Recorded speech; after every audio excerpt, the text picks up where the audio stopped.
Bonjour à toutes et tous et bienvenue sur Le Fil de l'Épée, un podcast consacré à l'histoire de la guerre et des conflits armés, une coproduction entre Le Collimateur et Paroles d'Histoire, un podcast associé au Rubicon, réalisé en partenariat avec le Centre des études de sécurité de l'IFRI et avec le soutien de la DGRIS du ministère des Armées. Je suis Alexandre Jublin, comme toujours en compagnie d'André Loès. Bonjour André. Bonjour Alexandre, bonjour à toutes et à tous. Et une fois n'est pas coutume, nous parlons aujourd'hui d'un acteur et surtout penseur de la guerre. Alors quand on dit penseur de la guerre en histoire, on a généralement en tête le binôme Clausewitz-Sun Tzu, qui finalement l'un et l'autre ont une importance assez surestimée. Sun Tzu, c'est un peu le Captain Obvious de la guerre, qui indique que effectivement l'effet de surprise peut être utile pour livrer un combat. Et Clausewitz, c'est Quentin Censier qui en parlait cet été au micro pour indiquer que sa réputation reposait généralement sur des gens soit qui n'avaient pas lu, soit sur des définitions très vagues ou des grandes généralités. Et en fait, on pense moins à Machiavel, et pourtant on va voir que la guerre tient une place absolument majeure dans la vie du Florentin. Et pour en parler, nous avons la chance d'être avec un historien et historien de la pensée de la fin du Moyen-Âge, Julien Lemauff. Bonjour. Bonjour. Vous êtes chargé d'enseignement à l'UCO, vous venez de signer au PUF une petite biographie accessible, Machiavel, donc dans la collection biographique des presses universitaires de France. Bienvenue dans Le Fil de l'Épée. Et en effet, Machiavel, c'est intéressant parce qu'on pourrait même dire, c'est même pas seulement qu'on pense pas souvent à Machiavel, mais c'est presque un phénomène inverse qui a lieu et que dans une certaine mesure, il me semble qu'on s'attache souvent beaucoup à ne pas citer Machiavel quand on réfléchit à un certain nombre de thèmes militaires et stratégiques. Parce que pour le dire rapidement, Machiavel est quand même globalement resté dans la mémoire collective comme l'homme de la théorisation des coups tordus et de l'absence de scrupules, ce qui n'est généralement pas l'image que les militaires ou les stratèges se font de leur activité, ni celle qu'ils veulent en donner. On va dire rapidement tout de suite que c'est très largement un contresens qui se forge assez vite à la mort de Machiavel et qui reste très longtemps, mais on aura sans doute l'occasion d'en reparler. Et pourtant, quand on lit vraiment Machiavel, et d'ailleurs je peux signaler tout de suite au passage que ce qu'il y a de bien, c'est que tout est accessible en 3 clics sur Wikisource désormais. Il n'y a pas besoin d'avoir besoin d'acheter les éditions, etc. En vrai, vous pouvez lire Machiavel extrêmement facilement en 15 secondes. Donc quand on lit vraiment Machiavel, il est absolument flagrant qu'il pense tout le temps à la guerre, à pourquoi la faire et à comment la faire, avec des réflexions qui n'ont rien de lugubre ni de cynique, et qui vont des remarques de bon sens jusqu'à des réflexions historiques et même capacitaires qui sont assez exemplaires souvent et même difficiles à contredire. Alors peut-être pour commencer, comment est-ce que vous qualifieriez la place de la guerre dans une œuvre qu'on tire habituellement plutôt, disons, du côté de la politique politicienne, pour prendre une expression parfaitement anachronique et qui n'a pas grand sens, mais la guerre et l'activité guerrière, disons, dans cette œuvre, dans la Genèse et plus généralement dans l'œuvre de Machiavel? Alors, si on parle de Machiavel, et donc de son rapport à la guerre, il faut d'abord comprendre et repartir, et pardon, parce que c'est une biographie dont je suis l'auteur, repartir de la vie de Machiavel et de la place de la guerre dans sa vie. C'est-à-dire que la guerre détermine très largement le parcours de Machiavel, les questions qu'il se pose, y compris sur le plan politique. Mais en réalité, la pensée de Machiavel, c'est une pensée de la guerre parce qu'elle naît sur la guerre, elle naît à partir d'un contexte de guerre. La vie de Machiavel, c'est une autre biographie qui avait ce beau sous-titre, Une vie en guerre, celle de Fournel et Zancarini. C'est une vie qui subit et vit et agit dans la guerre.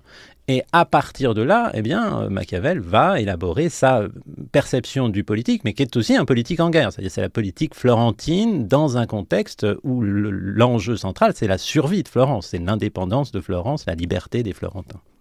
Donc, on ne peut pas percevoir la pensée guerrière ou politique, d'ailleurs, de Machiavel, d'abord l'une sans l'autre, et sans ce contexte qui est un contexte conflictuel. Avec un paradoxe, c'est que c'est un homme qui pense la guerre et qui la rencontre, mais qui, par certains côtés, n'était pas prédestiné à cela, puisqu'il n'a pas fait lui-même, en tout cas autant qu'on le sache, il n'a pas accompli d'actes guerriers, il n'a pas pris les armes, et il n'a pas non plus fait les études de droit qui auraient dû l'amener presque naturellement à une fonction politique dans la Florence de la fin du XVe, début du XVIe siècle. On va rappeler, c'est 1469 et 1527, c'est date de naissance et de mort. Donc il y a quelque chose d'un peu mystérieux dans le fait que ce personnage qui n'avait pas tout pour être une figure centrale, ni du militaire ni du politique, et finit par jouer ces rôles-là. Alors effectivement, on ne sait pas tellement finalement, il y a une sorte d'éclipse de Machiavel dans les sources, dans les années qui précèdent celle de sa désignation à la seigneurie. On a les sources qui viennent des ricordi de sa famille, de son père, Bernardo Machiavelli, qui nous disent en quelle année il a suivi tel cursus quand on parle de l'éducation, grosso modo, de l'éducation primaire. Et après, on a une éclipse, on ne sait même pas s'il a mis les pieds au Studio Fiorentino à l'université de Florence. En tout cas, il n'en a pas de diplôme, ça c'est sûr. Donc pas de qualification, ni d'ailleurs, effectivement, ni politique, ni militaire. En tout cas, ce manque de qualification, on va plus le souligner a posteriori sur le plan militaire que sur le plan politique. C'est-à-dire qu'on va estimer que Machiavel a eu une carrière qui permet, et a passé son temps à vouloir démontrer sa compétence et qui permet donc d'attester que c'est un penseur politique, alors qu'il y a, et je reviens là à ce qu'on disait tout à l'heure en introduction, effectivement une sorte de soupçon ou de manière d'écarter un peu Machiavel sur le plan de la pensée militaire. Alors que, il y a tout de même un texte dont on reparlera qui est assez important, qui est l'art de la guerre. La guerre est centrale aussi dans ces autres textes. Qui est quasiment le seul publié de son vivant, donc c'est pas rien. Alors, qui est le seul traité, les livres, véritables livres. Il y a d'autres choses qui sont publiées, mais qui sont un peu plus marginales. Il y a la Décennale, d'ailleurs, qui est un poème aussi avec des enjeux militaires et qui vient un peu plus tôt.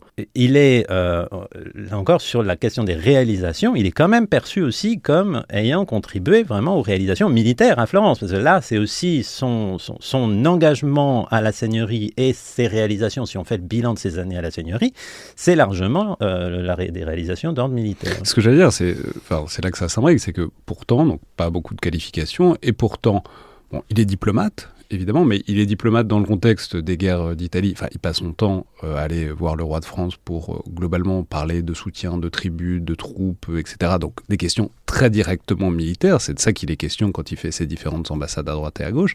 Et puis ensuite, il va être effectivement même reconnu comme un expert militaire à Florence. À la fin de sa vie, c'est lui qu'on va charger de faire des travaux pour fortifier les défenses de la ville. Donc manifestement, c'est-à-dire le militaire va mettre son empreinte sur tout son parcours, dans un contexte qui, par ailleurs, on manque pas d'hommes de guerre en Italie, dans le coin, à ce moment-là. Et pourtant, c'est celui qui, apparemment, a bien peu de compétences, en tout cas bien peu de qualifications à l'origine, qui va très largement s'imposer comme une référence dans la Florence des années 1520, notamment. Oui, tout à fait. Et effectivement, c'est finalement tout à la fin de sa vie, juste avant sa mort, qu'il aura un titre militaire, provéditeur des fortifications. C'est ce titre qui lui est donné pour préparer l'assaut qui est donc imminent des troupes impériales. Mais quant à effectivement la question de son rôle militaire à la seigneurie, c'est lui qui va en permanence ramener la question militaire dans les enjeux et montrer que cette question est centrale et qu'on ne peut pas construire une république à Florence, et ça je parle vraiment de la période pendant laquelle il est second chancelier, ce qui est la grande période de sa présence continue à la seigneurie entre 1498 et 1512, on ne peut pas concevoir la république de Florence indépendante sans un volet militaire important, sans une politique militaire en fait, et on ne peut pas concevoir non plus la diplomatie sans aborder ces questions, sachant qu'il n'est pas diplomate. En fait, il a un rôle qui le place sous la direction des 10, qui sont l'institution qui gère les affaires étrangères à Florence. Et en général, justement, on l'envoie quand on ne veut pas envoyer d'ambassadeur ou alors pour traiter différemment ou d'une autre manière de questions que les ambassades ne peuvent pas permettre de résoudre. Et c'est ce qu'on voit justement, par exemple, en France, où on ramène les ambassadeurs, on rappelle les ambassadeurs pour des questions de contexte et de tension avec le roi de France, et on envoie Machiavel pour sa première grande légation, donc discuter, mais selon d'autres modalités que les modalités d'une ambassade, et en montrant d'une certaine manière aussi un certain refroidissement dans ces relations. Mais effectivement, ce sont les questions militaires qui sont au centre, on y reviendra avec la question pisane notamment. On reviendra, on entrera un peu plus dans l'œuvre, mais je peux dire, c'est quand même le grand sens de toute l'œuvre machiavélienne que de dire qu'en fait, il n'y a rien d'autre à savoir faire que la guerre. Il y a plein d'autres choses corollaires, mais le truc le plus central absolument, et parce que pour lui, c'est le sens de l'histoire, et c'est le sens de l'histoire récente de l'Italie, notamment autour de lui. Je citais juste un passage rapide du Prince, c'est vraiment sur ces années avant qu'il arrive en scène, donc la fin du XVe siècle, nos princes italiens, avant d'essuyer les coups des guerriers d'Outremont, donc les Français, croyaient qu'il suffisait à un prince de savoir, dans son cabinet, méditer une réponse acérée, écrire une belle lettre, faire preuve dans ses écrits et discours de finesse et de vivacité, savoir ourdir un piège, se parer des gemmes d'or, etc., etc. Ils ne se doutaient pas, les pauvres, qu'ils se préparaient à être à la proie du premier assaillant, De là les grandes terreurs, les fuites subites et les miraculeuses défaites de 1494, et c'est ainsi que les 3 plus grands États d'Italie furent ravagés et saccagés. Donc l'idée que, en fait, quand on ne pense pas à la guerre se met à penser à vous assez rapidement, et que c'est la raison de la ruine des grands États italiens, notamment au début des guerres d'Italie. Et vous aurez noté que ce n'est pas le moindre des paradoxes que de voir effectivement celui qu'on estime être justement un homme de lettres, un homme qui ne connaît pas le terrain et qui serait justement l'homme des complots et des trucs politiques, en fait montrer que ça ne se passe pas comme ça, qu'il y a un fondement à la politique qui est le même que dans la question militaire, c'est la force, c'est la mesure de la force, et c'est savoir effectivement vraiment comment est-ce qu'on agit à partir des forces qui sont en présence. La mesure de la force est particulièrement important à Florence, qui est une puissance moyenne, qui est une puissance limitée. Et être florentin, c'est avoir au sud le pape, le royaume de Naples, au nord Milan, Venise, un peu plus loin le royaume de France. Et donc ça veut dire que la survie même de Florence est une question posée durant toute la période. Sa survie, pas forcément en termes de destruction totale, mais en tout cas de son indépendance en tant que république autonome. Il faut penser la force pour être capable de l'instituer. Et du coup, le principe directeur de la pensée de Machiavel va être que peut faire une cité qui n'est pas la très grande puissance italienne, ou qui est encore moins la grande monarchie féodale est en train de se moderniser qu'est la France, que peut faire cette cité moyenne avec des ressources, mais pas non plus des capacités immenses, pour exister dans ce monde de plus en plus guerrier de la fin du XVe, début du XVIe. Effectivement, la désignation comme une puissance moyenne, il faut bien comprendre tout ce que ça signifie, une puissance moyenne, c'est-à-dire c'est pas une toute petite cité qui serait depuis longtemps sous la domination de telle ou telle autre puissance, c'est pas non plus effectivement une ville qui serait en capacité de rivaliser avec ces forces qui vont déferler sur l'Italie du vivant de Machiavel. Donc si on venait... C'est une ville comme ça, on peut dire c'est Venise. Typiquement, Venise est une grande puissance à ce moment-là dans l'Italie et identifiée comme telle, et c'est d'ailleurs pour ça que par exemple l'empereur, etc., ils vont se concentrer sur Venise parce qu'ils comprennent. Et Florence, pendant toute la vie de Machiavel, va essayer de louvoyer parce qu'ils sont assez gros pour pouvoir avoir un intérêt, et ils sont assez petits pour pas avoir une énorme cible sur le dos en permanence. Alors c'est ça, et si on venait peut-être une génération avant Machiavel, on aurait peut-être, cet enjeu serait moins visible, et puis Florence est quand même une grande puissance aussi sur le plan économique, et puis au cours effectivement des 14e, 15e siècles a réussi à s'imposer sur quasiment toute la Toscane, sauf essentiellement Sienne. Hein. Si on vient une génération après, tout aura changé aussi, puisque finalement les Médicis reviendront dans les années 1430, et le duché de Florence, grand-duché de Toscane, sera créé sous clairement le contrôle très étroit de l'Empire. Précisément, mais dans cette période intermédiaire, voilà, on a un enjeu. Pour ceux qui n'auraient pas la chronologie exacte, la vie de Machiavel est vraiment encadrée par les Médicis. Les Médicis sont associés à Florence à bon droit, mais quand Machiavel entre dans la vie politique, c'est après la chute des Médicis, donc cette période un peu bizarre de république, etc., qui est un peu instable. Les Médicis vont revenir, Machiavel va scoltiner les Médicis quand même, mais globalement, les 2 grandes périodes de puissance des Médicis encadrent la carrière de Machiavel, qui fait vraiment son ascension dans cette période un peu intermédiaire où les Médicis ont été chassés de Florence. Alors pour la carrière de Machiavel, c'est ça, c'est 1494, départ, les troupes françaises de Charles VIII déferlent sur l'Italie et au passage, donc, les Médicis se trouvent renversés. 1498, après la parenthèse Savonarole, Machiavel donc, fait partie de ces institutions républicaines jusqu'à leur chute en 1512, où là, on a donc un reflux des Français et un retour des Médicis. Et puis, mort de Machiavel en 1527, sac de Rome après l'invasion impériale. Et de nouveau, les Médicis sont chassés avant de revenir quelques années plus tard. On a une dernière sorte de réapparition du projet républicain, mais vraiment sur une période très courte. Il faut sans doute indiquer que Machiavel arrive à l'âge adulte et au moment où il aura des responsabilités, exactement au moment où démarre une séquence historique absolument fondamentale, qui sont les guerres d'Italie, c'est-à-dire 1494, le début des guerres d'Italie, c'est-à-dire le roi de France Charles VIII, avant de se fracasser le crâne sur le linteau du château d'Amboise, veut conquérir l'Italie du Sud, et du coup il déclenche en faisant ça, il va bouleverser tout le jeu géopolitique de la péninsule, qui n'était pas pacifique, mais qui n'avait pas du tout la même ampleur d'affrontement, et lancer un processus qui a d'immenses conséquences géopolitiques, sur le plan de la façon de faire la guerre, et du coup il est contemporain de ce moment. Donc est-ce qu'on peut dire pourquoi les guerres d'Italie, alors on va certainement pas en raconter toutes les péripéties, les renversements d'alliance, on pourrait y passer 12 heures, mais pourquoi les guerres d'Italie sont une séquence cruciale du point de vue de l'histoire de la guerre ?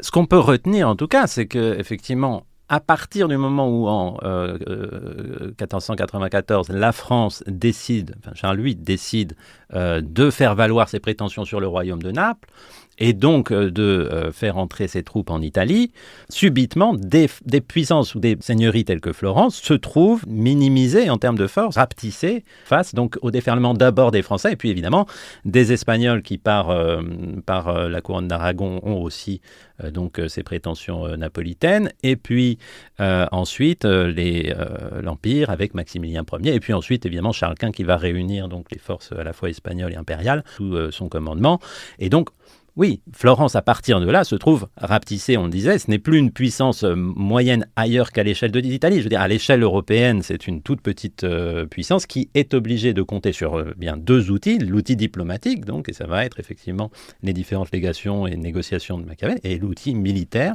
qui devient crucial donc dans cette faculté que doit montrer Florence de défendre un régime qui, par ailleurs, est un régime nouveau, un régime qu'on essaye d'inventer en même temps dans ce contexte agité qui est le régime républicain.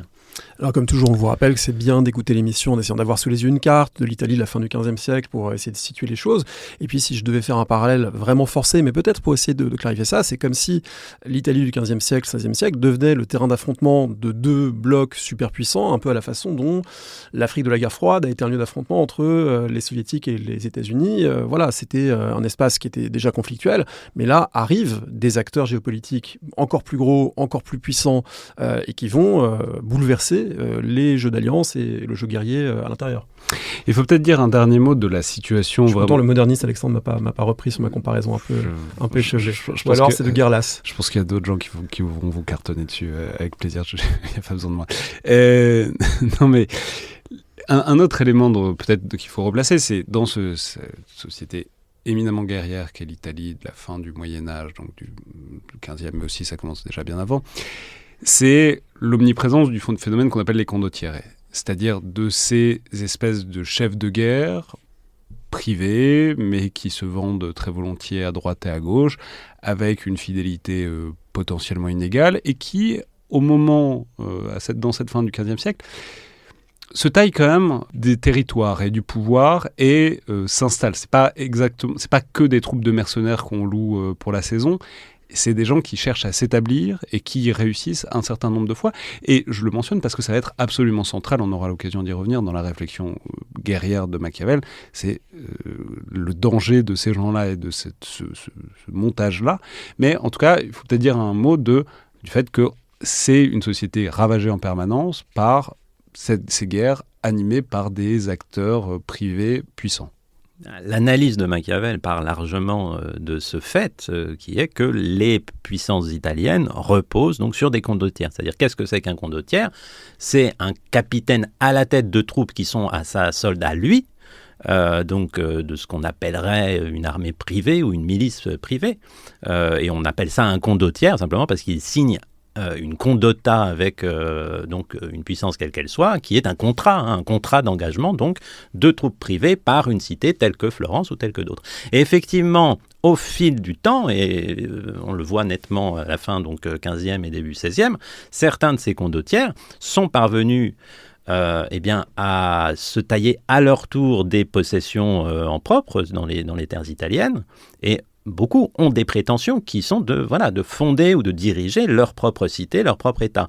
On le voit avec Bentivoglio à Bologne, on le voit, c'est un peu le cas aussi à Sienne. Et puis, ce sera d'une certaine manière le cas avec Cesare Borgia, qui, tout en étant fils du pape, est en fait aussi au service donc de la papauté pour reconquérir les États pontificaux. Et c'est ça, en fait, la vie et les conquêtes de Cesare Borgia, ce sont des conquêtes qu'il fait théoriquement au service du pape son père et qu'il, en réalité, ensuite essaiera de conserver sous son commandement. Mais alors ça, il faut s'attarder un peu dessus, parce qu'on peut dire c'est en quelque sorte la météorite qui va venir fracasser l'Italie de cette époque-là et le parcours personnel et la réflexion de Machiavel, donc César Borgia, fils du pape Alexandre VI Borgia, qui est un ovni un peu total, c'est-à-dire c'est un condottiere, mais en même temps qui a énormément de pouvoir, parce que son père est le pape, et met absolument tout son pouvoir derrière son fils, et c'est pas rien, il est prêt à jeter l'interdit, à prendre des mesures, disons, d'ordre religieux contre ceux qui iraient contre son fils. Et César Borgia, on pas dire autrement, c'est quelqu'un qui a énormément de panache, mais qui a aussi l'air à moitié cinglé en permanence. Il a l'air aux yeux de Machiavel, qui met beaucoup de temps à comprendre comment il fonctionne, si tant est qu'il n'ait jamais vraiment compris, qui va vraiment se tailler une part du lion en Italie, et puis qui ensuite va tout perdre par un enchaînement de circonstances. Et donc ce personnage, ce condottiere parmi les condottieri, mais qui en même temps est autre chose, parce qu'il a une assise familiale autrement plus forte que les autres condottieri, il va faire beaucoup cogiter Machiavel, parce que c'est tellement hors du commun ce qui se passe autour de César Borgia que ça va quand même beaucoup le faire réfléchir, quoi. Oui, et puis c'est plus qu'un condottiere, parce que c'est le fils du pape, donc c'est plus qu'un contrat qui le relie à celui donc, qui officiellement, au service de qui sont officiellement les troupes qu'il conduit, et puis parce qu'il est duc du Valentinois, le roi lui donne très vite, le roi de France, ce titre. Je me fais juste le porte-parole des gens qui nous écouteraient, qui diraient le fils du pape. Oui, il n'y a pas un petit truc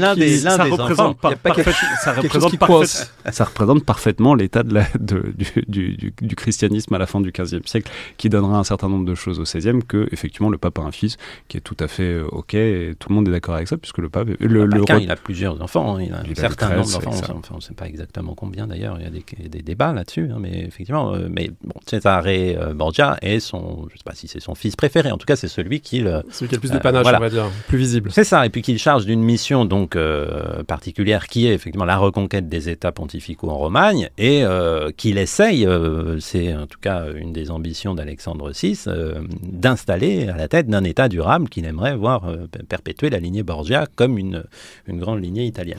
Mais ça, il le fait avec...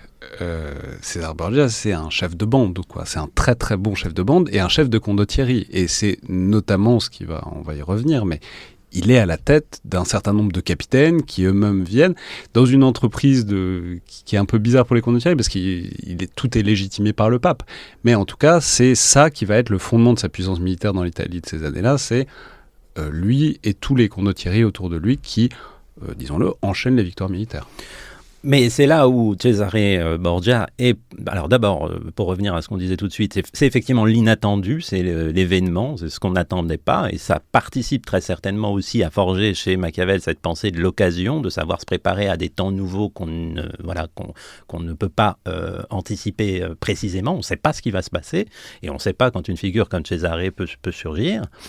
Et puis, deuxièmement, Cesare, et ça il le reprendra ensuite dans justement ses écrits, Le Prince et les discours, Cesare a ce parcours très particulier aussi qui l'amène lui-même à évoluer dans sa façon d'asseoir sa domination militaire. C'est-à-dire qu'il part effectivement d'une certaine manière, lui-même, Cesare Borgia, se repose sur des mercenaires avant ensuite d'essayer et on le verra...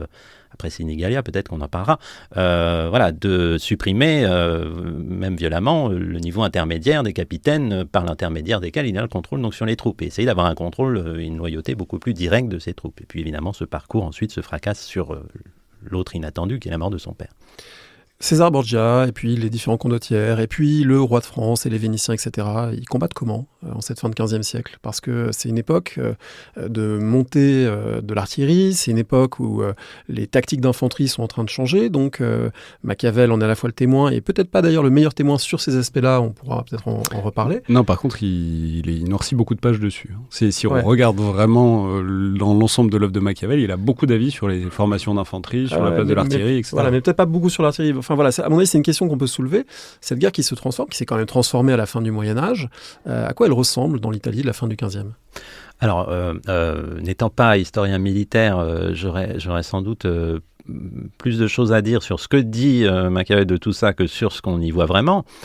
Mais du moins, Machiavel souligne quelque chose qui est juste, qui est le fait que dans les générations qui le précèdent en Italie, on a progressivement vu la cavalerie, certainement, prendre un rôle qu'il estime, lui, trop important. C'est-à-dire, en fait, les effectifs d'infanterie se réduire ou s'équilibrer, du moins, peut-être, au regard des effectifs de cavalerie, alors que pour Machiavel, Voilà, l'essentiel, ça reste l'infanterie et on ne peut pas remplacer l'infanterie par la cavalerie. Et ça, c'est quelque chose qu'il dénonce à de multiples reprises chez les princes italiens, d'avoir, pour des raisons qui sont aussi des raisons de prestige, d'image, sans doute trop compté sur une cavalerie qui ne peut pas, il le rappelle, qui ne peut pas donc soutenir le choc que soutient l'infanterie pendant le combat.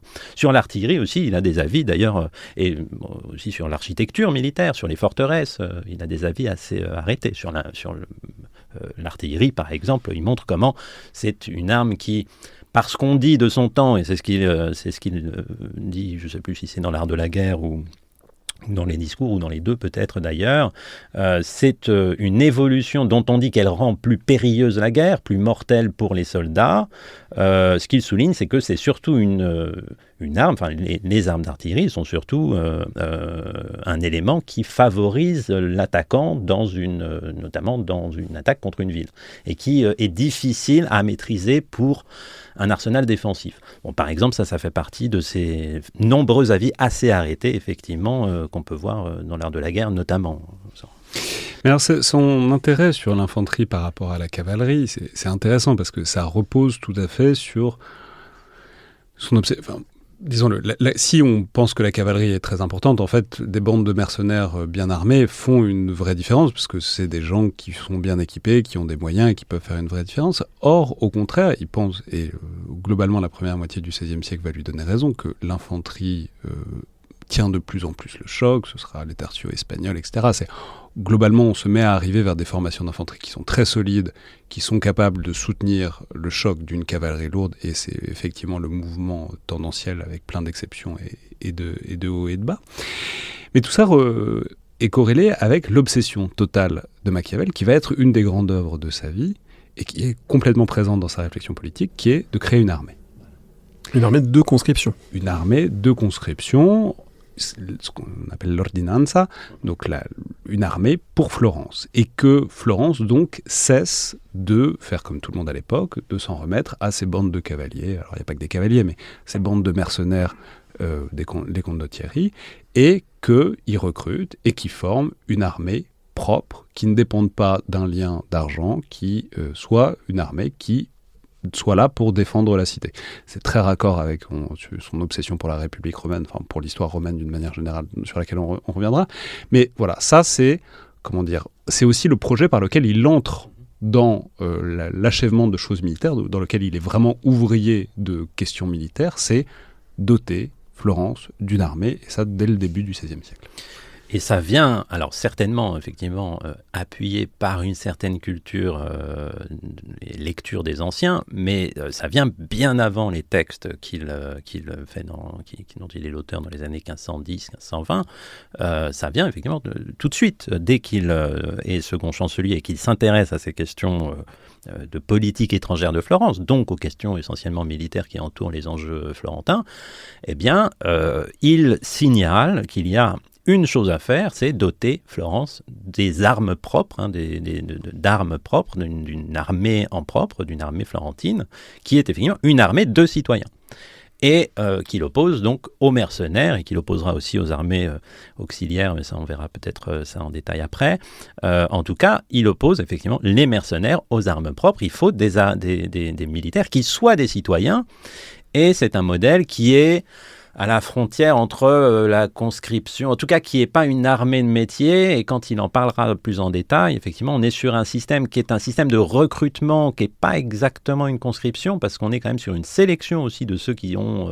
et c'est comme ça qu'il le réalisera à partir de 1506, quand la proposition d'ordinanza est adoptée à Florence, et que Machiavel lui-même est envoyé pour faire les recrutements.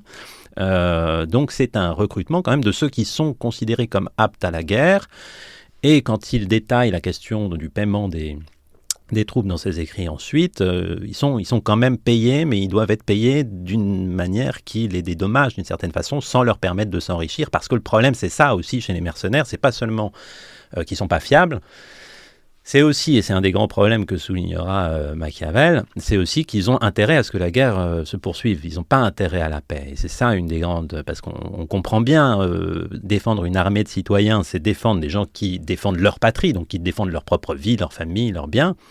Donc ça, c'est un premier point, mais c'est aussi défendre des gens qui ont intérêt à la paix, alors que les mercenaires ont intérêt à la guerre, parce que c'est leur moyen d'existence. Juste parce on dire, ça peut paraître un peu fou pour une cité qui est en guerre structurellement tous les 5 ou 10 ans depuis des siècles et des siècles, mais ils créent ça de zéro. Enfin, ils n'ont pas d'armes, ils n'ont pas d'uniforme, etc. Il faut créer en 1505-1506 tout un édifice militaire de zéro, alors même qu'ils passent leur temps à faire la guerre, mais il n'y a rien en propre à Florence. Tout passe par la location de professionnels aux loyautés, disons, variables. Ouais, ce qui, ceci dit, était faisable avec les moyens considérables des Médicis notamment. Donc ça avait du sens aussi de se dire, on a des ressources financières, on n'a pas tant de ressources humaines à gaspiller, nos meilleurs citoyens n'ont pas forcément envie de porter les armes parce que ce modèle de la vertu antique, tout le monde en fait ne le partage pas au quotidien. Donc voilà, ça avait du sens. Mais Machiavel dit, attention, en faisant ça, on se met dans la main de gens qui sont par nature structurellement dangereux, parce qu'effectivement, ils ont intérêt à la guerre. Et en plus, il ajoute même un passage dans un de ses textes qui est les capitaines mercenaires ne sont pas des bons guerriers, ou alors ceux qu'ils sont se retournent contre nous. Soit ils ne sont pas des bons guerriers, soit s'ils sont des bons guerriers, ils sont tellement bons qu'ils ne sont pas fiables, parce qu'ils ont intérêt à faire la guerre, y compris contre ceux qui les payent. Mais c'est ça, ils ont intérêt à la guerre pour, d'une part, continuer à toucher leur sol le plus longtemps possible, et puis d'autre part, le jour où on décide de mettre fin à la guerre, pour qu'avec les forces entraînées qui sont à leur disposition, ils se retournent contre vous-même et finissent par vous renverser. C'est toute la logique, en tout cas, pour lui, qui va de soi, de la logique, encore une fois, qui part de la logique des forces. Si on est désarmé face aux armes qu'on a employées, le jour où on ne veut plus des armes, eh bien, ils se retournent contre vous. Alors, il y a un truc assez fascinant dans votre livre et dans la vie de Machiavel, c'est qu'il y a ces grandes considérations avec cette grande stratégie qui implique effectivement le roi de France, Venise, le royaume de Naples, la papauté, César Borgia, etc.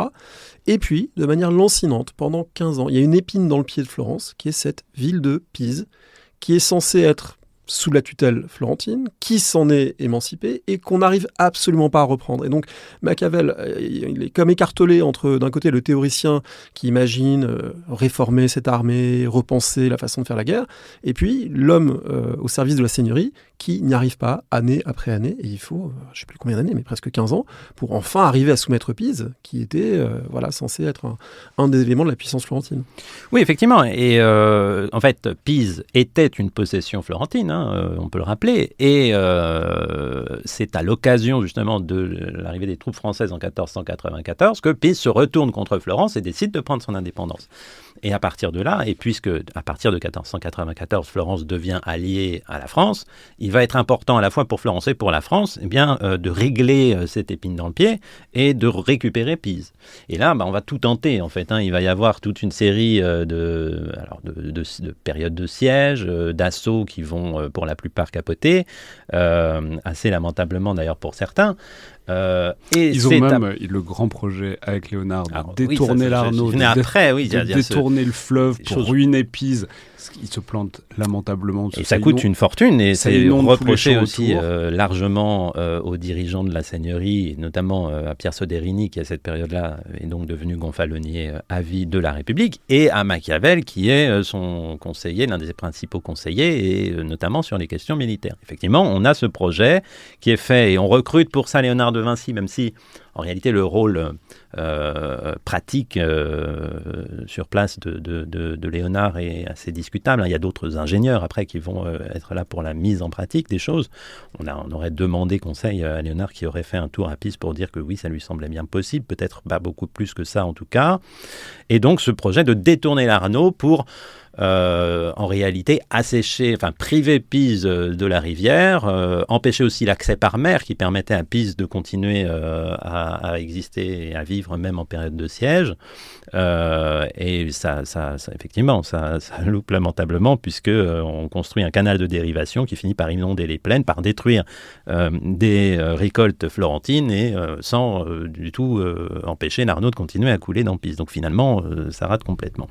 Mais c'est là que c'est intéressant, c'est que c'est le côté, j'allais dire pied nickelé, mais et c'est un peu l'image qui en est restée, c'est celui du théoricien dans sa chaise, etc., qui a plein de grandes idées, mais qui ne sait pas scoltiner aux réalités. Et de fait, quand on vous lit, on voit que c'est pas si faux que ça. Il y a notamment ce passage qui est amusant, vraiment très amusant vers la fin de sa vie, donc en 1526. Donc Florence se prépare à être défendue pour prendre le choc des troupes impériales. Machiavel a une fonction là-dedans, il a une charge, il doit faire les travaux, etc. Et il se retrouve confronté à un Médicis, donc un Médicis qui est célèbre, qui est Jean des Bandes Noires, Jean de Médicis qui est le seul grand condottiere Médicis. Et peut-être apocryphe, peut-être pas apocryphe, ils auraient fait une compétition, en tout cas ils auraient fait une sorte de pari pour voir qui s'y connaissait le mieux en choses militaires entre le grand théoricien et le bon capitaine, et c'est pas Machiavel qui gagne. Alors ça, effectivement, en tout cas, c'est peut-être la source principale de cette réputation de Machiavel comme un théoricien qui ne connaissait pas le terrain. Et c'est une nouvelle de Matteo Bandello qui date de quelques années après la mort de Machiavel. Matteo Bandello, donc, qui est un auteur de nombreuses nouvelles sur Florence et sur d'histoires qui sont inventées. Hein. Il y a peu de chances que ce soit autre chose qu'une histoire, hein, le produit de son imagination. Et donc, dans cette histoire, on voit en fait Machiavel qui, donc, à cette période, a un rôle, au-delà de son rôle sur les fortifications, un rôle grâce à l'amitié que lui porte Guichardin, qui participe au commandement des troupes italiennes dans la préparation contre l'invasion impériale.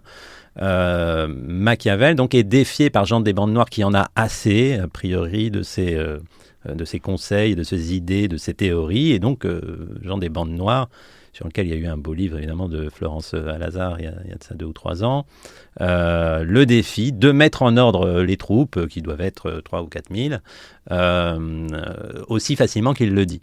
Et donc, la nouvelle rapporte que Machiavel aurait passé du temps...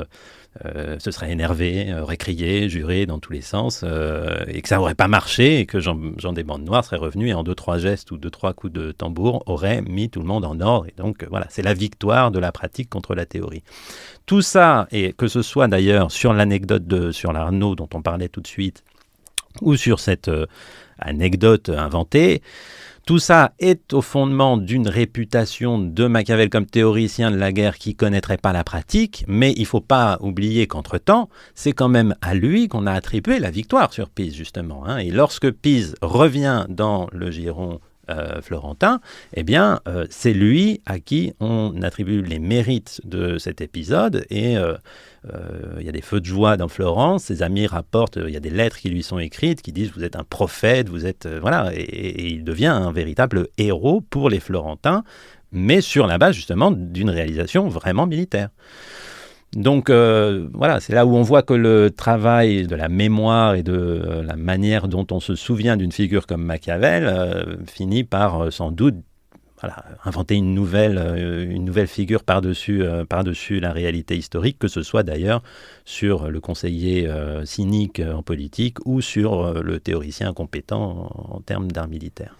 Il y a une chose indéniable, c'est que cette figure, elle a passé par des hauts et des bas, vous le montrez très bien. Il y a le moment en particulier 1512, qui est le point le plus bas, puisque il perd sa position, Florence est en déroute politico-militaire, parce qu'en gros, les Français sont retirés, et du coup, Florence est obligée de transiger, d'accepter que les Médicis reviennent en force, et donc tous les gens qui ont servi le pouvoir précédent, finalement, se retrouvent non seulement blacklistés, mais carrément le cas Machiavel emprisonné, torturé. Donc c'est vraiment un point très bas qui devient aussi le point de départ d'une séquence qui est beaucoup plus vouée à l'écriture, à la réflexion et à la mise en forme plus théorique d'éléments qu'il a effectivement accomplis dans les 15 ans à peu près, au cours desquels, 1498-1512, il a servi 15 ans, et puis là, il va y avoir un trou en termes de responsabilité publique qui lui permet aussi de passer à l'écrit. Oui, alors tout en tenant compte du fait qu'avant de passer à l'écrit, en fait, il a déjà beaucoup écrit. Parce que de sa période à la Seigneurie, on a... Alors d'abord il y a notamment ce poème La Décennale qui est publié, donc quelques textes qu'il adressait au public, mais essentiellement surtout des textes qu'il adressait à ses supérieurs et dans le cadre de son travail de chancelier, à la fois sa correspondance officielle qui est beaucoup plus fournie que la correspondance privée qui est quand même elle aussi assez riche, mais la correspondance officielle, les légations et missions de Machiavel, c'est aussi une source dans laquelle on voit s'élaborer déjà très largement son vocabulaire politique et les logiques qui présideront ensuite à ses réflexions dans ce qu'on appellera ces livres ou ces traités, mais qui ne sont pas non plus conçus comme des livres ou des traités. En fait, il y a une certaine continuité aussi formelle dans ce qu'il écrit.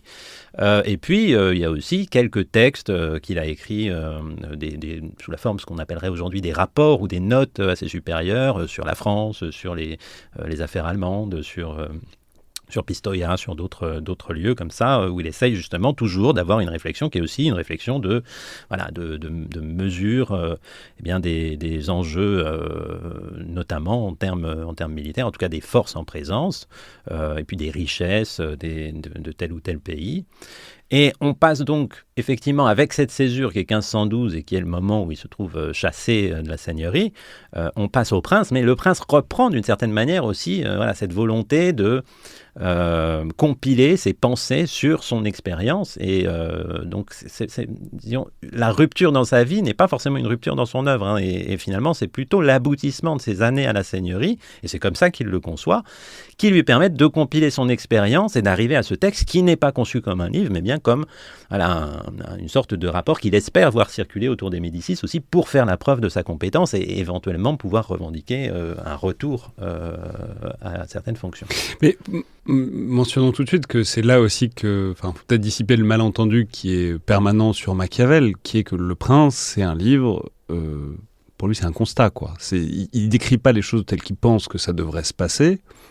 C'est relativement indifférent dans le livre. Il les décrit telles qu'il pense que ça se passe, ce qu'il a vu autour de lui. Alors, il prend des exemples, César Borgia, les Sforza, etc., etc. Mais ce qu'on a souvent associé à coller à Machiavel, c'est-à-dire l'absence totale de scrupules, etc., il faut pas hésiter à tout faire, il dit pas...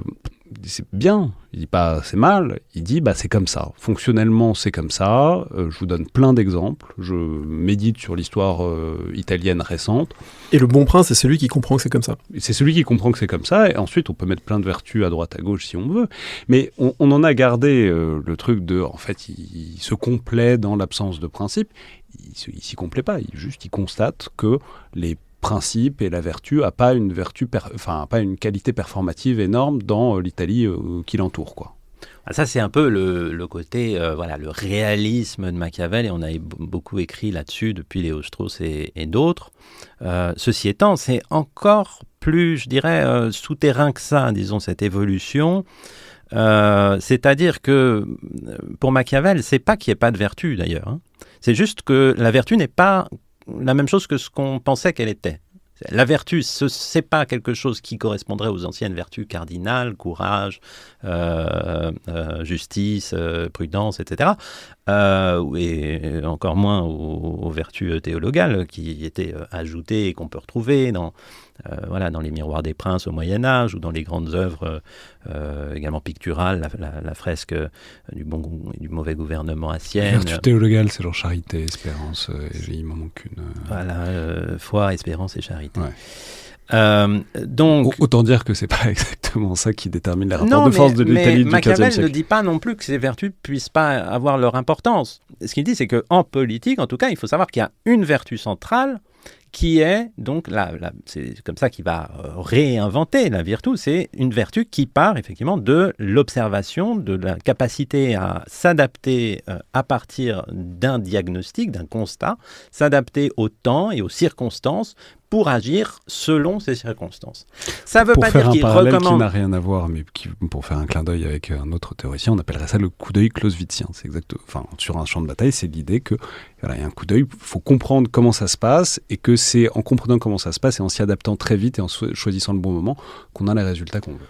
Et Clausewitz, qui sera un de ceux qui ne vont pas considérer que ce qu'ils disent ce ne sont que des bêtises, hein, et qui va faire une lecture de l'art de la guerre qui prend relativement au sérieux l'art de la guerre de Machiavel. Mais donc ça ne veut pas dire, cette pensée, cette vertu machiavélienne, ça ne veut pas dire qu'il faut absolument faire le mal au lieu du bien. Et Machiavel dit au contraire, le prince... il vaut mieux, si on est prince, se faire aimer de ses sujets que s'en faire détester. Parce qu'en général, quand on s'en fait détester, ça finit mal. En revanche, il y a des périodes où, parfois, il peut être nécessaire, en fonction des circonstances, de faire le mal ou d'être cruel avec ses sujets, tel ou tel de ces sujets, ça ne veut pas forcément dire tout le monde, parce que les circonstances l'exigent. Il ne recommande pas le mal ou il ne recommande pas la cruauté en toutes circonstances. Là aussi, ce n'est pas du cynisme, ce n'est pas de l'immoralisme, c'est plutôt une adaptation de la morale aux circonstances. Et en fait, c'est ce qu'on trouve ensuite dans les définitions modernes des questions d'intérêt général ou d'opposition entre intérêt général et particulier. C'est une façon de formuler ça avant que ce soit formulé de façon plus claire au XVIIIe. Avec un paradoxe malgré tout, qui est que ce penseur du très contemporain, ce penseur de ce qui vient de vivre, qui assigne un rôle très fort à la fortune, qui est à l'origine de revirements, et du coup le prince doit savoir que la fortune peut se renverser, et donc capable de réagir ou d'anticiper. C'est aussi quelqu'un qui est nourri de lecture de Tite-Live en particulier, et plus largement de ce qui commence à devenir à cette époque les références classiques de l'Antiquité, et du coup qui sont aussi des références très inactuelles, puisqu'il y a quand même un écart entre Jean des Bandes Noires, Médicis, et puis les armées de la Haute République romaine.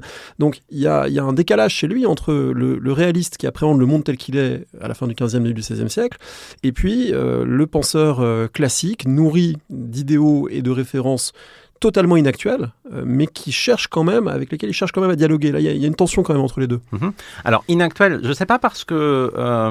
pour lui, c'est très actuel. Oui, pour lui, c'est très actuel, mais c'est pas dans les si genères surprenant. romains est quand même assez différent de celui d'un condottiere italien. Ce que je voulais dire, c'est que sur les références antiques, il n'est pas le premier, et il s'inscrit là dans le fameux humanisme civique, et on a un bon siècle, et même plus, de textes et de penseurs qui déjà essaient de réfléchir aux questions, y compris politique à partir des textes anciens. Donc Machiavel, d'une certaine façon, quand il s'en saisit, c'est aussi pour montrer que lui, il va penser différemment ce rapport aux anciens et essayer d'articuler différemment la référence aux anciens et le contemporain. Et c'est ce qui se passe, évidemment, dans le lieu d'élaboration ensuite des discours sur Tite-Live et de l'art de la guerre, qui sont les Orti Oricellari, les jardins Rucellai, qu'il fréquente assidûment, on le sait, et dont les membres sont les soutiens qui permettront d'ailleurs la publication de l'art de la guerre. Donc ces réflexions-là qu'il fait, et on imagine qu'il est invité, que c'est une de ces figures qu'on aime à entendre dans une assemblée de gens nettement plus jeunes que lui, mais qui sont relativement bien introduits à la seigneurie florentine sous les Médicis. On aime à écouter les pensées, les sagesses de Machiavel, son évocation de ses expériences et parfois de ses ratages, le tout confronté donc aux anciens et aux leçons des anciens, mais en essayant d'avoir, je suppose, on peut le supposer, on peut le comprendre comme ça quand on le lit, aussi une interprétation différente de Tite-Live ou des références militaires que sont Végès, Polybe, Frontin, par rapport à ce qui pouvait exister avant lui de telles lectures. Et c'est d'ailleurs pour ça que dans l'art de la guerre, effectivement, il vient sur une interprétation beaucoup plus détaillée, avec ses réflexions sur l'infanterie, sur la cavalerie, et puis aussi les nombreux schémas qui sont toujours assez surprenants des troupes, de la façon d'ordonner les troupes, en fonction de tel ou tel mouvement, qui est une originalité de Machiavel qu'on ne retrouve pas forcément ailleurs. Mais qui a aussi nourri sa réputation de... Enfin bon, bref, quand on fait trop de schémas, c'est toujours l'indice qu'on voit un peu pas assez le terrain, parce que c'est vrai, même sur Terre, les schémas résistent rarement très longtemps à la réalité du choc. Pour terminer, en tout cas pour une idée, en tout cas une proposition qu'on vous a faite, c'est d'essayer de réfléchir un peu, précisément pour montrer que Machiavel peut être fécond, autant ou plus que Clausewitz, que Sun Tzu, etc., pour penser des questions plus militaires et plus stratégiques contemporaines. On voulait essayer de tirer un peu en lisant votre livre et puis en relisant aussi par la bande Machiavel à droite à gauche. C'est terrible, j'ai fait le truc qu'il ne faut pas faire, on relit Machiavel toujours. En lisant Machiavel à droite à gauche, un certain nombre de choses qui peuvent peut-être s'appliquer à des périodes plus contemporaines, en tout cas qui peuvent être fécondes pour la discussion. Alors, une que je voulais vous proposer, puisque c'est un peu l'obsession de Machiavel, et il me semble que c'est pas totalement dénué d'intérêt aujourd'hui, c'est cette obsession pour les armes propres. Ce que vous appelez les armes propres, c'est-à-dire cette... Pas confondre avec les missiles guidés par laser. C'est pas propre au sens des dégâts qu'ils font, c'est les siennes propres. Voilà, exactement. Il n'y a pas beaucoup de missiles qui sont... Bon, bref, on a dit ça à l'époque, la guerre de Golfe. La guerre propre. Ouais. Mais des armes à soi. Voilà. Et cette idée qui est absolument... Bon, je n'ai pas forcément besoin de tirer le parallèle avec ce qui se passe dans certains pans de l'Europe, et notamment de la dépendance aux États-Unis pour la défense de l'OTAN, mais en tout cas sur l'idée que, en fait, si on dépend de quelqu'un d'autre pour sa défense, ça finit absolument toujours mal systématiquement, et que le seul moyen de se maintenir, le seul moyen d'avoir une survie en tant que prince ou en tant que régime politique d'une manière générale, c'est d'avoir des armes propres et de ne surtout jamais sous-traiter sa défense à d'autres. Alors ça, effectivement, c'est le cœur de ce qu'il défend, de ce qu'il réalise avec l'ordinanza, qui ensuite est supprimé par les Médicis, mais qui est rétabli, l'ordinanza quand même en 1515. Donc ces idées survivent quand même à sa présence à la seigneurie, et on va finir par comprendre qu'il ne disait pas ça pour rien. Et sa perception de ce qu'il appelle justement l'art de la guerre, puisque Machiavel, c'est l'inventeur de cette notion d'art de la guerre. Même si souvent on pense à Sun Tzu comme étant un autre traité qui s'intitule pareil, le titre a été donné après dans les traductions occidentales. C'est lui qui invente cette idée d'art de la guerre. Et on ne peut pas penser l'art de la guerre chez Machiavel sans penser aussi à l'art de l'État, l'arte dello Stato. Donc en fait, ce sont deux arts. Mais qu'est-ce qu'il entend par art ? C'est que c'est un métier d'abord. Et paradoxalement, dans l'art de la guerre, il défend donc le métier propre des armes. Il le fait défendre parce qu'on n'en a pas parlé, mais l'art de la guerre, c'est un dialogue. C'est construit comme un dialogue littéraire et ça met en scène un condottiere, Fabrizio Colonna. Et ce condottiere défend quelque part la fin de son propre métier. C'est tout le paradoxe qui est dans l'art de la guerre, puisqu'il défend les armes propres. Et il défend la création d'une milice propre par Florence. Paradoxe qui est souligné notamment par Giorgio Massi dans son article sur l'art de la guerre dans l'encyclopédie Machiavel. Donc il défend à la fois une compétence propre sur le plan militaire, comme il le fait aussi sur le plan politique, et en même temps une compétence qui doit faire l'objet d'une formation à l'intérieur de la cité et faire l'objet donc d'une sélection des troupes à l'intérieur de la cité, parce qu'il se méfie des mercenaires, parce qu'il se méfie des troupes étrangères, il se méfie même des troupes qu'on viendrait à recruter dans des cités sujettes qui elles aussi pourraient finir par se retourner contre Florence ou contre la cité qui domine celle-ci en question. C'est très clair, il dit les mercenaires déjà c'est pas top, mais alors le pire du pire c'est les auxiliaires, et la distinction entre les deux c'est des troupes qui sont déjà structurées avec un chef. Il dit ça c'est pas possible parce que jamais ils vous feront ce qui vous arrange vous, ils feront toujours ce qui les arrange eux ou leur chef. S'ils sont payés par quelqu'un d'autre, ils finiront, alors soit comme ça a été le cas avec les Suisses à Pise, ils finiront par des guerres pires, tout en demandant leur solde, soit ils finiront par se retourner contre vous, par vous envahir, voilà. Donc la seule chose qui vaille pour lui, c'est d'une part des troupes en propre, et puis d'autre part, les seules alliances qui vaillent, c'est ce qu'il appelle les ligues entre égaux. Donc il faudrait n'avoir que des alliés avec des égaux pour éviter... voilà. Bon, évidemment, c'est pas possible, évidemment, même sous la République florentine. Le principal allié de Florence, ça reste quand même la France, et là encore, il n'y a pas de commune mesure entre les deux. Moi, je voulais vous poser une question sur une des maximes attribuées à Machiavel, qui est « l'argent n'est pas le nerf de la guerre ». C'est dans les discours sur la première décade de Tite-Live, ça a été beaucoup commenté, et ça paraît contre-intuitif. Évidemment, encore plus à nos époques où il faut des moyens considérables, et on parle tout le temps du budget de la défense, faut-il le remonter, combien, comment, est-ce qu'on peut le faire, etc.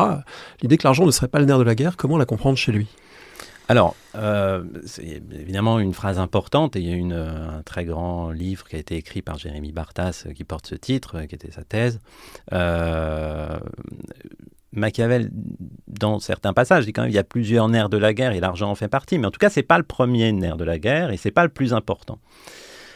Et on en revient en fait à la question qui est toujours celle des armes propres. C'est parce que pourquoi est-ce qu'on pense que l'argent ou l'or ou les deniers, ça dépend des mots qu'il utilise, serait le nerf de la guerre? Parce que c'est ce qui permettrait de payer des troupes. Sauf que si on est dans ce rapport-là où les troupes n'ont d'autre intérêt que l'argent qu'elles touchent, eh bien, à la fin, on n'aura pas de vrais bons soldats, c'est-à-dire des bons soldats qui privilégient à la fois la défense de leur patrie et le fait de pouvoir établir la paix. On revient aux questions qu'on évoquait tout à l'heure. Donc, il vaut mieux non pas privilégier l'or pour avoir des soldats, mais privilégier les bons soldats et la sélection des bons soldats, parce que si on a une bonne armée et des bons soldats, on finira toujours par trouver l'or à la fin, par le butin. Et là aussi, il revient à l'histoire ancienne, à la façon dont l'armée romaine, pour lui, a fini par introduire un rapport pécuniaire dans les relations avec les soldats, mais par le partage du butin et par la colonisation, mais en tout cas pas par, effectivement, cette idée de perpétuer un état de guerre auquel serait liée la solde des... Alors du coup, si c'est pas l'argent qui fait le nerf de la guerre, il y a autre chose chez lui qui est fondamentale, c'est la discipline. et l'idée qu'il faut une armée obéissante, et là encore, ça peut renvoyer des préoccupations contemporaines. Comment assurer la discipline des troupes, et qu'est-ce qui fait que cette armée est vertueuse parce qu'elle est disciplinée? Quelle place ça tient? Alors ça, c'est à la fois très contemporain et très peu contemporain si on regarde comment aussi il va estimer qu'on établit cette discipline. Pour lui, effectivement, la discipline des troupes, c'est le cœur de l'enjeu du contrôle de ces troupes pour arriver à ses fins et pour éviter qu'à la fin, elles se retournent contre soi ou qu'elles n'en fassent qu'à leur tête quand on leur dit de rentrer chez elles et qu'elles décident de mener des guerres de pillage, comme ça se voit aussi très régulièrement dans ce contexte des guerres d'Italie. Et c'est même un peu plus précis que ça, je crois que c'est dans l'art de la guerre où il exhorte la discipline aux dépens de la fougue. Il oppose effectivement les deux. On pourrait appeler ça la fureur guerrière, le fait d'avoir des guerriers, des super guerriers, etc., qui sont complètement déchaînés. Il nie pas que ça existe, ça existe dans toutes les civilisations depuis la fureur d'Achille jusqu'à aujourd'hui, mais ce qu'il dit, c'est en fait, c'est pas si intéressant que ça. Ce qui est intéressant, c'est la cohésion, la discipline, l'uniformité de la troupe. Mais parce qu'on retrouve là une préoccupation qui est un peu la même que celle qu'il a pour ce qui concerne l'art politique ou l'art de l'État, c'est qu'il ne faut pas laisser la marge au hasard. La fougue, finalement, c'est s'exposer à un revers de circonstances, à un changement dans les rapports de force, et c'est pas anticiper tout ce qui peut se passer. Alors que la discipline, c'est ce qui permet justement d'anticiper, discipline qui se fonde quand même, il le dit aussi, sur l'exercice à la fois physique des troupes, exercice intellectuel qui est notamment l'étude des terrains et de la géographie, bien connaître son pays, bien connaître ses propres forces pour pouvoir parer à celles de l'ennemi.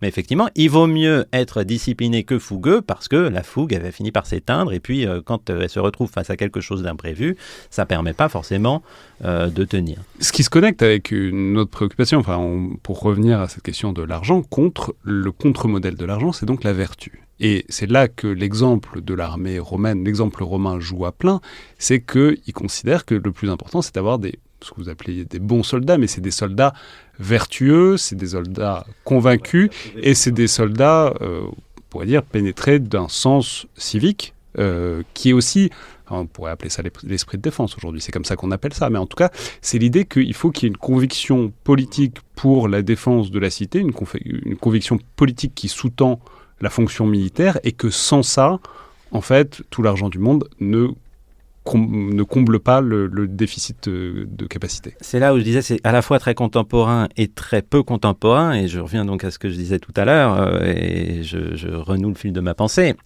Contemporain parce qu'on peut reparler pour ça, effectivement, de tout ce que seraient aujourd'hui les enjeux de sens civique, de sens patriotique, qui sont des choses qui résonne aussi avec ce qu'écrit Machiavel, quand il dit que sa patrie, il parle bien de sa patrie, Florence, la patrie est plus importante que son âme. Dans l'exhortation finale du prince à libérer l'Italie, il parle bien aussi du prestige de sa patrie, et sa patrie, là, en l'occurrence, si on lit bien, c'est pas l'Italie tout entière, c'est vraiment la Florence des Médicis et la sienne. Mais très peu contemporain aussi, parce que, par exemple, il y a un élément qui est central dans cette discipline militaire et cette discipline civique, c'est la religion.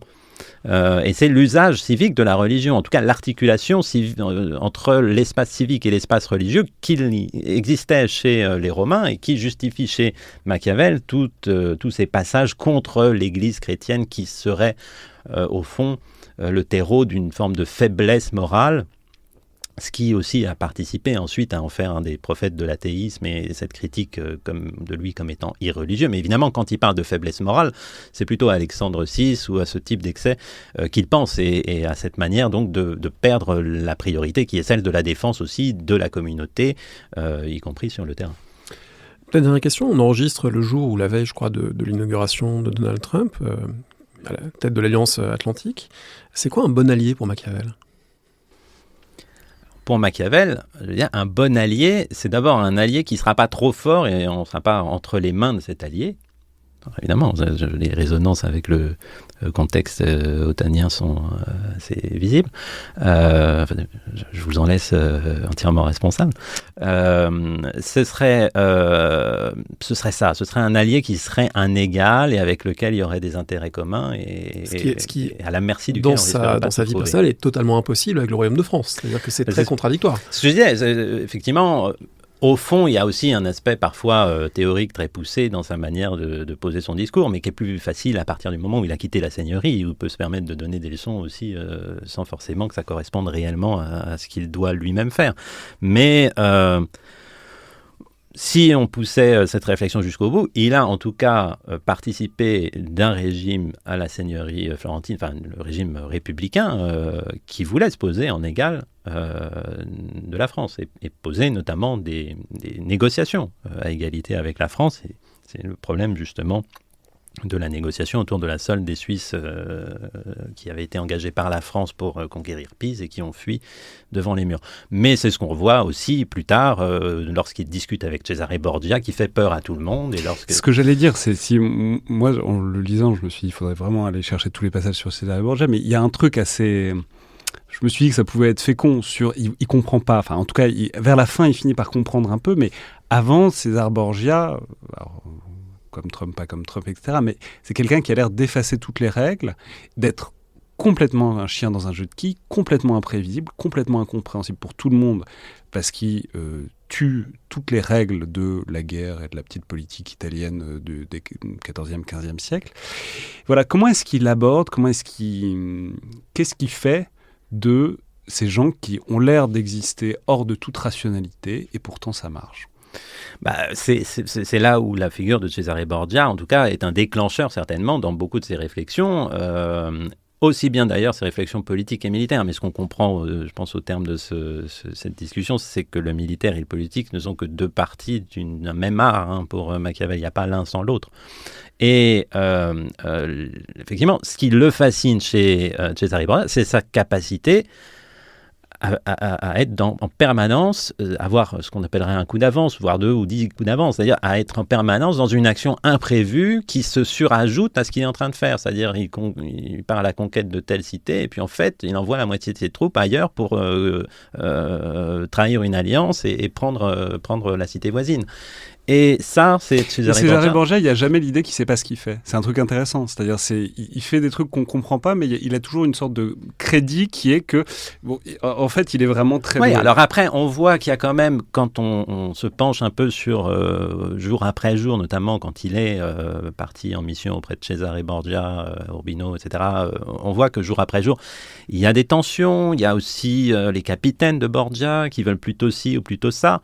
Mais à la fin, et ce sera le cas avec le massacre à Senigallia, quand Borgia donc supprime quasiment tous ses capitaines pour s'assurer finalement de faire cesser leurs menaces et la loyauté, de s'assurer la loyauté de ses troupes, eh bien on voit que là encore Borgia avait un coup d'avance. Machiavel est sur place, il ne comprend pas, au petit matin, il y a un capitaine qui a été tué et qui a laissé son cadavre sur la place publique, et puis Borgia est parti, et puis il comprendra après coup, et ça il l'explique dans un texte après coup, et il est d'autant plus fasciné que, encore une fois, même si certains s'opposaient à la mécanique de Cesare, finalement Cesare Borgia a réussi à les reprendre d'avance. Mais en même temps, c'est ça qui à la fin fera que lorsque les grandes forces auront changé, c'est-à-dire lorsque le père de Cesare, lorsque le pape sera mort, eh bien, il verra que cet enjeu des forces échappe à Cesare, qu'il y a quelque chose qui lui manque, qu'il ne perçoit pas ce qui a changé avec la mort de son père, ou s'il le perçoit, en tout cas, il n'arrive pas à contrer cette mécanique de l'affaiblissement. Et les choses finissent par se retourner contre lui. Et Machiavel le dit quand il est à Rome, à l'occasion du conclave.